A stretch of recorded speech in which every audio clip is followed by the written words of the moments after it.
देखिए, कर्ण पे जब हम लोग पढ़ते हैं, मुझे याद है हमारे जितने भी साहित्यकार हैं सब जानते हैं, और बहुत सारे साथियों ने, दिनकर जी ने जो लिखा है कर्ण के बारे में रश्मि रति में, शायद उससे अच्छा कर्ण के बारे में नहीं लिखा गया होगा। और वो पक्ष जब वो शूद्र वाली बातें शुरू हुई, वो शायद इतना स्पष्ट तरीके से और जिस भाव के साथ लिखा गया, शायद कोई बड़ा उसके अलावा लेख नहीं आया है।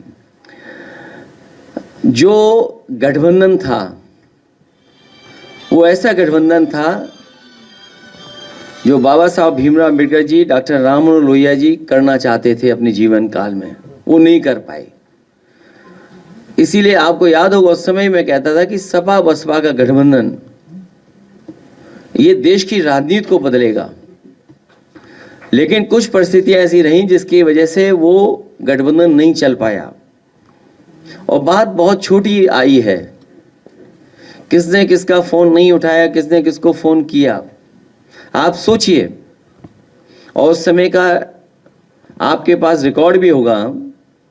मेरे मंच पे मेरे बगल में बहुत ही पुराने बहुजन समाज पार्टी के नेता बैठे थे, और जिस समय मुझे सूचना मिली कि सपा बसपा का गठबंधन तोड़ दिया गया है या सपा बसपा का गठबंधन आगे नहीं रहेगा, तो सबसे पहले मैंने उन्हीं से पूछा। मुझे अभी भी याद है, मेरी बाईं तरफ बैठे थे वो।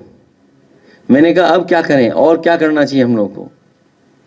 उन्होंने कहा कि हमें भी ऐसे ही धोखा मिला था, आपको भी धोखा मिल गया। देखिए, ये बात और मत छेड़े, क्योंकि मुझे जाना है दिल्ली, और देश के बड़े नेता सीताराम येचुरी जी के कार्यक्रम में शामिल होना है।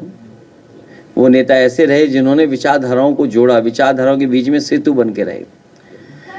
जहां तक सवाल आपने पूछा है, बनारस ही नहीं, पूरे उत्तर प्रदेश के अगर आप आंकड़े निकालेंगे, और एनसीआरबी के आंकड़ों के माध्यम से मैं कहता हूं कि सबसे ज्यादा इस तरह की घटनाएं अगर कहीं हो रही हैं तो उत्तर प्रदेश में हो रही हैं। कभी केवल छोटी बात को लेकर के, जो घटना बनारस की आप बता रहे हो, सोचिए जान ले ली गई उसमें। ऐसी बहुत सारी घटनाएं उत्तर प्रदेश में देखने को मिलती हैं आए दिन, और इसलिए मिल रही हैं क्योंकि जितना पुलिस विभाग है वो पूरा का पूरा पुलिस विभाग साजिश और षड्यंत्र करने में लगा हुआ है। कोई घटना अगर की है, मान लीजिए फेक इनकाउंटर किया है, तो फेक इनकाउंटर के तार जोड़ने के लिए आपको घंटों साथ बैठना पड़ेगा।